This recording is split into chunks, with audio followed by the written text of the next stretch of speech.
हम दोनों आपको प्रभु यीशु मसीह के नाम से आशीषित करते हैं। आज का वचन आपकी जिंदगी में 100 का 100 गुना फलों को लेके आए। यीशु मसीह के पवित्र नाम में हम मांगते हैं, आमीन। ऊंचा ब्लेसिंग, ऊंची चर्च, जोर से तारीफ करो, जोर से तारीफ करो आज के वर्ड के लिए। जोर से जोर से जोर से खुदावंद की आत्मा के लिए तारीफ करो, जोर से। मेरा ये बिलीव है कि परमेश्वर एक नेक्स्ट लेवल के लिए आपको तैयार कर रहा है राइट नाउ। ये नेक्स्ट लेवल आपकी लाइफ में, आपकी स्पिरिचुअल लाइफ, आपका फाइनेंशियल, आपकी फैमिली लाइफ, ये हर एक लाइफ में नजर आएगा जो आपके साथ जुड़ी हुई। और यीशु मसीह के नाम में आप आशीषित हैं। जितने जन आप इस ग्रेस के साथ जुड़े हुए हैं, तारीफ करो जोर से जोर से। अपने पड़ोसी को बोलो, अलगताई में रहे, इससे तेरा फायदा होगा। परमेश्वर वो काम कर पाएगा, तुझे तैयार कर पाएगा जिसके लिए उसने तुझे अपने पास बुलाया। उसकी बुलाहट को व्यर्थ ना कर, अलग रहे। अविश्वासी का विश्वासी से कोई नाता नहीं। फिर से बोलो पड़ोसी को, अलग रहे, ताकि परमेश्वर तुझे बनाए और वो काम कर सके जिसके लिए तू बुलाया गया। एक बार जोर से तारीफ करो आज के दिन के लिए। आप रियली ब्लेस्ड हो आज यीशु मसीह के नाम में। अब मेरी प्रेयर रिक्वेस्ट आप हैं, मेरी प्रेयर रिक्वेस्ट क्रिश्चियनिटी है, मेरी प्रेयर रिक्वेस्ट चर्च है, मेरी प्रेयर रिक्वेस्ट, आप समझ रहे हैं मेरी बात को। अब वो मसले खत्म हो चुके जो पर्सनल लोगों के चलते हैं। वो बाय गॉड्स ग्रेस परमेश्वर ने ऐसी पोजीशन अब दी है, ऐसी ग्रेस दी है जहां से मैं आपको परमेश्वर का मन बता सकूं कि परमेश्वर के हार्ट में क्या है और वो क्या चाहता है। हालेलुया। इसलिए आपने देखा होगा कोई भी चीज चर्च को सरप्राइज नहीं करती, कोई भी चीज चर्च को शॉक नहीं करती, क्योंकि परमेश्वर मुझे तैयार कर रहा है अब अगली बातें आपको बताने के लिए। और अगर आप बिलीव करेंगे उन बातों के ऊपर जो आज मैं आपको बताऊंगा, आप रियली ब्लेस्ड होंगे। जब आप परमेश्वर के दिल को समझ जाते हैं, उसके हार्ट को समझ जाते हैं, आप परमेश्वर के काम करने के तरीके को समझ जाते हैं, उसके दिल को समझ जाते हैं, ब्लेसिंग्स को लेना या अपनी लाइफ में आशीषित रहना आपके लिए बड़ी बात नहीं रह जाती। अपने वर्ड सुना, खतने का सुना कि नहीं सुना? आत्मिक खतना किसे कहते हैं, सुना कि नहीं सुना? उस वर्ड के पीछे परमेश्वर की ब्लेसिंग्स छुपी हैं। उस वर्ड के पीछे ही आपकी सारी सक्सेस, आपकी सफलता छुपी है। आप जानते हैं बाइबल में परमेश्वर मोआबियों से और अम्मोनियों से नफरत करता रहा और राजाओं को, अपने अभिषिक्त राजाओं को कहता रहा, उनको मार दो, उनके पशु भी मार दो। किसी को उसका मतलब नहीं मालूम था कि ऐसा परमेश्वर उनसे नफरत क्यों करता, क्योंकि मोआबी जो थे वो एक स्त्री के अपने बाप के साथ सोने से पैदा हुए थे। इसलिए परमेश्वर मोआबी लोगों से नफरत करता था, क्योंकि वो पाप से पैदा हुए थे। और अगर आप उसकी स्टोरी समझें, वो कौन औरतें थी जिन्होंने इनको पैदा किया था? वो औरतें थी जो सदोम अमोरा के पास रहती थी। उनका बाप तो क्रिश्चियन था, पर एक अलर्ट, एक आत्मिक और एक सेंसिटिव क्रिश्चियन नहीं था। अगर वो अलर्ट होता तो कभी भी अपने बच्चों को, अपने परिवार को एक ऐसे माहौल में नहीं रखता जहां पे अनैतिकता, गे बनना, लेस्बियन बनना, शराब पीना, गुंडागर्दी करना और सब तरह के बुरे काम करना एक फैशन था। क्योंकि जहां वो रहते थे वो देश इन पापों में फंस चुका था। अब वो लड़कियां जो क्रिश्चियन थी तो भी इन पापों में क्यों फंस गईं? क्योंकि ऐसा नहीं हो सकता कि आप हर वक्त पापियों के पास रहें और आप पर उनका असर ना हो। कितने मेरी बात को समझ रहे हैं? अगर लूत अलर्ट होता, अपने परिवार को वहां से दूर ले जाता, क्योंकि अनैतिकता का असर उसके परिवार पर हुआ। दिल का खतना, अपने आप को अलग रखना। जब आप अलग रखेंगे आपको पेन्स होंगी, दर्द होगी, अकेलापन होगा। आप दुनिया की तरह नहीं जी पाएंगे, पर वो आपको बचा के रखेगा, वही आपको फायदे में रखेगा और वही उन वायदों को पूरा करने में आपकी मदद करेगा जो परमेश्वर ने आपके साथ किए हैं। बाइबल में परमेश्वर ने कहा, अब्राहम जो वायदे मैंने तेरे साथ किए मैं उन्हें तब तक पूरा नहीं कर सकता जब तक तू खतना नहीं कराएगा। और बाइबल कहती जैसे ही उसका खतना हुआ परमेश्वर ने अपने वायदे को पूरा किया। आपका आत्मिक खतना होता है आज, शारीरिक नहीं। क्या आप आत्मिक खतने में हैं? क्या अब भी? या आप सिर्फ लूत के जैसे क्रिश्चियन हैं जो खुद तो परमेश्वर को मानता है लेकिन उसे इतनी टेंशन नहीं है कि वो अपने घराने का, अपने आसपास के माहौल का भी ध्यान रख सके और उनको बचा सके। अगर आप परमेश्वर की बातों को ध्यान दें तो परमेश्वर ने एक वचन में लिखा अब्राहम के साथ कि मैं अब्राहम को आशीष दूंगा, क्योंकि मैं ये जानता हूं कि अब्राहम सिर्फ खुद ही नहीं पर अपने आने वाली जनरेशंस, अपने बच्चों को भी ये आज्ञा देगा कि वो यहोवा के मार्गों के ऊपर दृढ़ और अटल बने रहें। ये कारण था अब्राहम की ब्लेसिंग का, वो खतने में था। ये कारण था अब्राहम की ब्लेसिंग का।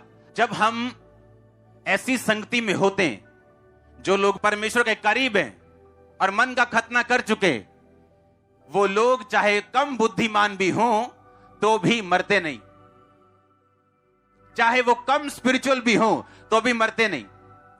आप जानते हैं जो अब्राहम और सारा की जो नौकरानी थी, बाइबल कहती है हाजिरा, अब्राहम ने जब उसे निकाला, परमेश्वर ने कहा इन्हें निकाल दे, और अब्राहम ने उसको पानी और रोटी दी और निकाल दिया, और वो एक जगह जाके रोने लगी। और परमेश्वर का दूत उसे पता क्या बोलता है? कहता मैंने उस लड़के की प्रार्थना सुनी, तेरा रोना नहीं मैंने देखा, तू रो रही मैंने ये नहीं देखा। बाइबल कहती वो इसलिए रो रही थी कि अब मेरा लड़का मर जाएगा। दूत ने कहा नहीं, मैंने उस लड़के की प्रार्थना सुनी। पता है क्यों? क्योंकि वो लड़का खतना किया, एक फैमिली का हिस्सा था, अब्राहम का एक हिस्सा था। उसे मालूम था अब्राहम कैसे प्रार्थना करता है, अब्राहम कैसे जब दिक्कत में होता है तो क्या करता है, जब मुश्किल में होता है तो कैसे प्रार्थना करते हैं। उसको देखकर उसको प्रार्थना करनी आती थी और वही उसकी जिंदगी के बचने का कारण बन गई। कितने मेरी बात को समझ रहे हैं? चाहे उस समय शारीरिक रूप से उसका खतना ना हुआ हो, लेकिन वो एक ऐसे धार्मिक परिवार में था जहां उनको प्रार्थना करना और परमेश्वर को प्रसन्न करना आता था। हालेलुया। अगर हम चाहते हैं हमारे वायदे पूरे हों जो खुदावंद ने हमारे साथ किए हैं, तो हमें खतने वाली जिंदगी को बिताना पड़ेगा। और हमारा खतना अब शारीरिक नहीं, बोलो मन का है। ऊंची आवाज में बोलो, बोलो पड़ोसी को, फिर से बोलो, बोलो मन का खतना कर। आमीन। आप जब मन का खतना करते हैं, आप फिर उन दोस्तों के साथ बेस्ट फ्रेंड नहीं रह सकते, आप उन लोगों के साथ नहीं रह सकते जिनका परमेश्वर के साथ कोई लेना देना नहीं है। आप अंधेरे के लोगों के साथ संगति नहीं कर सकते, आप उनके बेस्ट फ्रेंड नहीं बन सकते। आपकी एक अलग लाइफ होती।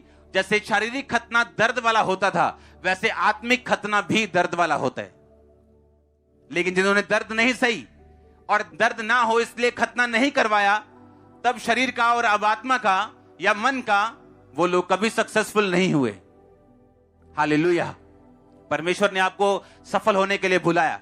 उसने आपको फालतू में नहीं बुलाया, उसने अपना लहू फालतू में नहीं बहाया, उसने आपको किसी काम को करने के लिए बुलाया। और ये परमेश्वर का प्लान आपकी लाइफ में पूरा होगा अगर आप मन का खतना करके चलेंगे। तो आप जानते हैं बहुत सारी चीजें आपकी लाइफ में सॉल्व होती जब आप स्पिरिचुअल लाइफ में एक कदम आगे बढ़ाते हैं। जिस चीजों ने शारीरिक रूप से आपको फंसाया हुआ, चाहे वो फाइनेंशियल ट्रबल हो, चाहे वो फैमिली ट्रबल हो, शारीरिक ट्रबल हो, आत्मिक ट्रबल हो, किसी भी तरह की मुश्किल हो, वो हर एक मुश्किल का हल आपकी स्पिरिचुअल लाइफ में जब आत्मिक जिंदगी में आप अगला कदम रखते हैं, आपका वो हल होना अपने आप शुरू होता है। आपको मालूम क्या?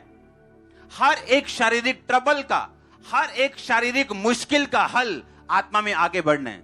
इसलिए शैतान आगे नहीं बढ़ने देता। व्यभिचार में फंसाएगा, चीजों में फंसाएगा, फालतू चीजों में उलझाएगा, क्योंकि उसे मालूम है हर एक चीज का हल आत्मा से शुरू होता है। आप जितनी मर्जी कोशिश कर लो, आप सेब पैदा नहीं कर सकते, लेकिन उस बीज के अंदर से सेब निकलेगा। ये रूल है। जब आप एक कदम आगे रखते हैं आत्मिक जिंदगी में, ऑटोमेटिकली आपकी दूसरी मुश्किलें और ट्रबल, चिंताएं और बोझ परमेश्वर उन्हें हल्का करना शुरू करता है, क्योंकि वो चाहता है कि आप आत्मा में आगे बढ़ें। और आत्मा में आगे बढ़ने के लिए जितनी दिक्कतें आपको होंगी, अगर आप जेन्युइन हैं और अपनी जगह से नहीं हटेंगे और लगातार खड़े रहेंगे, तो वो उन दिक्कतों को भी दूर करेगा, वो खुद दूर करेगा।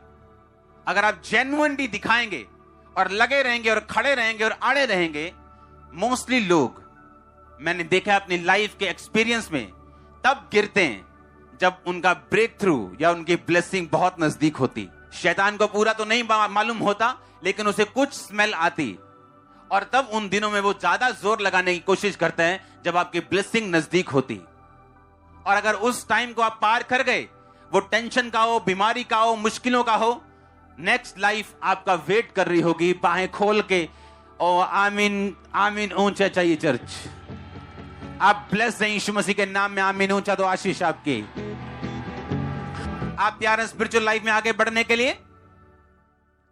अगर आप एक वचन को पढ़ें, सबसे पहले वो वचन हम पढ़ेंगे फिलिपियों 4 उसकी 10 आयत को हम पढ़ेंगे अपनी स्क्रीन के ऊपर। उसमें लिखा, मैं प्रभु में बहुत आनंदित हूं कि अब इतने दिनों के बाद तुम्हारा विचार मेरे विषय में फिर जागृत हुआ, कि निश्चय तुम्हें आरंभ में भी इसका विचार था, परंतु तुम्हें अवसर ना मिला। अब यह नहीं कि मैं अपनी घटी के कारण यह कहता हूं, क्योंकि मैंने ये सीखा है कि जिस दशा में हूं उसी में संतोष करूं। 13 आयत, जो मुझे सामर्थ्य देता है उसमें मैं सब कुछ कर सकता। मैं 16 से पढ़ूंगा। इस प्रकार जब मैं थिस्सलुनीके में था, तब भी तुमने मेरी घटी पूरी करने के लिए एक नहीं 2 बार कुछ भेजा था। ये नहीं कि मैं दान चाहता हूं, परंतु ऐसा फल चाहता हूं जो तुम्हारे लाभ के लिए बढ़ता जाए। मेरे पास सब कुछ है, वरन बहुतायत से भी है। जो वस्तुएं तुमने इपीफ्रुदीतुस के हाथ से भेजी थी, उन्हें पाकर मैं तृप्त हो गया हूं। वह तो सुगंध और ग्रहण करने के योग्य बलिदान है जो परमेश्वर को भाता है। और मेरा परमेश्वर भी उस धन के अनुसार जो महिमा सहित मसीह यीशु में है, तुम्हारी हर एक घटी को पूरा करेगा। इस वचन को आपने पढ़ा, पौलुस कह रहा है कि मेरा परमेश्वर उस धन के अनुसार जो महिमा सहित मसीह में है, तुम्हारी हर घटी को पूरा करेगा। यह वचन किन के लिए है? इसको समझने के लिए हमें फिलिपियों उसका 1 बाब उसकी 1 और 2 आयत को पढ़ना पड़ेगा। उसमें लिखा, मसीह यीशु के दास पौलुस और तीमुथियुस की ओर से सब पवित्र लोगों के नाम जो मसीह यीशु में होकर फिलिप्पी में रहते हैं, अध्यक्षों और सेवकों समेत, हमारे पिता परमेश्वर और प्रभु यीशु मसीह की ओर से तुम्हें अनुग्रह और शांति मिलती रहे। यह पत्री लिखी गई थी पौलुस और तीमुथियुस के द्वारा। किन लोगों के लिए? सब पवित्र लोगों के नाम। पवित्र किन को बोला जाता था? जो मसीह में थे, मसीह को ग्रहण कर चुके थे, बैप्टाइज्ड हो चुके थे, मसीह की टीचिंग के पीछे चलते थे, जो मसीह यीशु में होकर फिलिप्पी में रहते हैं, अध्यक्षों और सेवकों समेत। वहां के अध्यक्ष यानी चर्च के हेड और सेवक यानी सब काम करने वाले। पौलुस ने कहा, मेरे और तीमुथियुस की ओर से सब पवित्र लोगों के नाम जो फिलिप्पियों में रहते हैं, वहां के पास्टर्स और डीकन्स के समेत। एक पत्री भेजता है पौलुस फिलिप्पियों की कलीसिया को, अविश्वासियों को नहीं, फिलिप्पियों की कलीसिया को। और पौलुस कहता है, मेरे पास कहता सब कुछ है, वरन बहुतायत से है। और बाइबल ऐसा कहती, इस कलीसिया ने पौलुस की सेवकाई में 2 बार एक बड़ा बीज बोया था, जब कोई भी उस समय उसकी सेवकाई में फाइनेंशियली सपोर्ट करने के लिए रेडी नहीं था। और बाइबल कहती, जब वो पत्री को लिख रहा था, उसने कहा कि तुमने एक नहीं वरन 2 बार भेजा। कहता, मैं दान नहीं चाहता, पर ऐसा फल चाहता हूं जो बढ़ता जाए। पौलुस के पास सब कुछ था, बाइबल कहती। वो खुद एक बिजनेसमैन था और तंबू सीने का काम करता था। और बाइबल कहती, वो उसने अपनी जीवनी, अपना जीवन कलीसिया के पैसों पर नहीं चलाया। उसने अपना जीवन अपने बिजनेस के पैसों से चलाया। वो कलीसिया से तनख्वाह नहीं लेता था, कलीसिया पर भार नहीं डालता था, अपना खर्चा कलीसिया के ऊपर नहीं रखता था। और बाइबल कहती, उसने कलीसियाओं को लिखा कि मैंने एक बाप की तरह, जिस तरह बाप कमाकर अपने बच्चों का पालन पोषण करता है, मैंने भी बाप की तरह खुद कमाया और तुम्हारा पालन पोषण किया। पर पौलुस की सेवकाई में जब सेवकाई के काम होते थे, बाइबल कहती कलीसियाएं उसके जीवन में बोती थी, और पौलुस उस चंदे से जो काम परमेश्वर बोलता था वो काम वो करता था। और इसीलिए पौलुस ने 19 आयत में लिखा कि अब मेरा परमेश्वर उस धन के अनुसार जो महिमा सहित मसीह यीशु में है, तुम्हारी हर घटी को पूरा करेगा। अब ये वचन बहुत से लोग क्लेम करते हैं कि परमेश्वर तू अब मेरी हर घटी को पूरा करेगा उस धन के अनुसार जो महिमा सहित मसीह यीशु में है।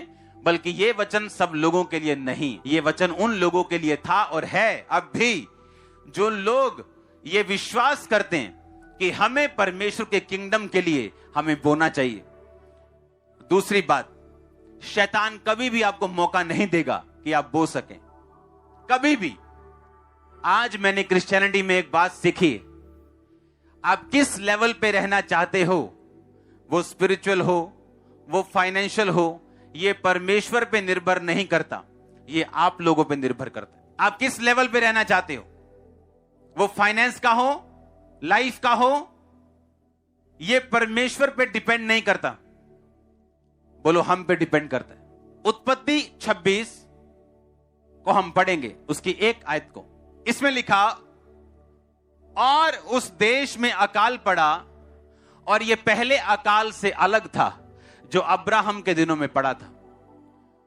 सो इजहाक गरार को पलिश्तियों के राजा अबीमेलेक के पास गया, और यहोवा ने इजहाक को दर्शन दिया और कहा, मिस्र में मत जा, जो देश मैं तुझे बताऊं उसी में रह। 12 आयत को मैं पढ़ूंगा। फिर इजहाक ने उस देश में जोता और बोया, और उसी वर्ष में 100 गुना फल लाया, और यहोवा ने उसको आशीष दी। वह बढ़ा और उसकी उन्नति होती चली गई, यहां तक कि वह अति महान पुरुष हो गया। अगर आप मौके का इंतजार करेंगे कि कब मौका आए, मेरे पास कुछ हो तो परमेश्वर के लिए मैं कुछ कर सकूं, आप कभी नहीं कर पाएंगे। बाइबल कहती, इजहाक उस देश में जहां अकाल पड़ चुका था, उसने उस देश में बोया परमेश्वर के कहने के अनुसार, और 100 गुना फल लेके आया।